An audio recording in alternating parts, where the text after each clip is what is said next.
We've all heard people say things like, that club, that football club or whatever club, has a great spirit about it.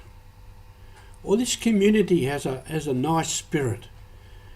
And people talk about the spirit that exists in certain organisations or certain communities. This is Roger from MSC Mission Office, and this is Mission Alive, and today is Pentecost Sunday. The Pentecost Sunday concerning the coming of the Holy Spirit. But I want to talk about the other sense of a spirit. Spirit in an organisation or a community or a club or a business. There's a good spirit here. It's a spirit of generosity. It's a spirit of hard work. It's a spirit of cooperation. People put names on it. And it's often said about that, particularly we've seen in Australia in times of disaster, that this good spirit in people seems to come to the fore. And it's a spirit that is with the people. It comes from the people. In many ways, it's bigger than the people. It sort of takes over the whole community. Now, we speak of the Holy Spirit. First appears at creation, where the Spirit moved over the waters, or moved over the chaos, and creation emerged. So it's a creative spirit. It's the same spirit that was with the prophets in the Old Testament. The Spirit of the Lord came to prophet such and such and said. So the Spirit has been around a long time. And so we talk about this day of Pentecost. The Spirit we're talking about is the Spirit of the Lord. And I've read a very good writer said, the Father loves the Son, and the Son loves the Father, and the loving between them is the Spirit of love.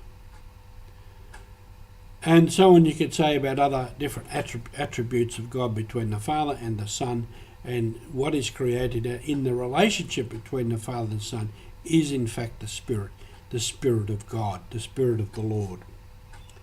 And then we talk of the gifts of the Spirit. Classically in the Catechism, wisdom, understanding, fortitude, piety and fear of the Lord. And there's other gifts of the Spirit, the gift of tongues, the gift of interpretation, the gifts of preaching, the gift of healing. The Spirit has all these gifts. And we must realise, especially today, we have the Spirit of God within us, individually and as a community. And we should never forget that. Often we do. We're relying on ourselves, our own strengths, our own abilities, our own planning. And I'm a big sinner that way. I work hard and I rely on myself.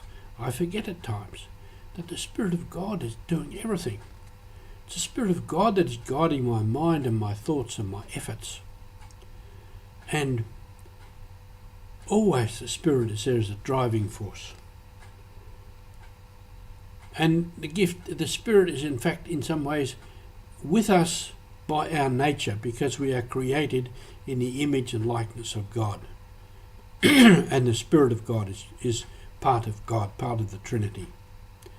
And if we're created in the image and likeness of God, then we have the Spirit. And Jesus comes and gives us the Spirit again, in a sense, to confirm what has already been given in our lives.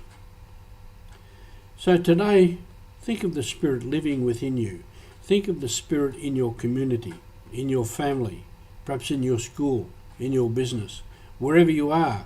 If there's a good spirit there amongst people, that's the Spirit of God.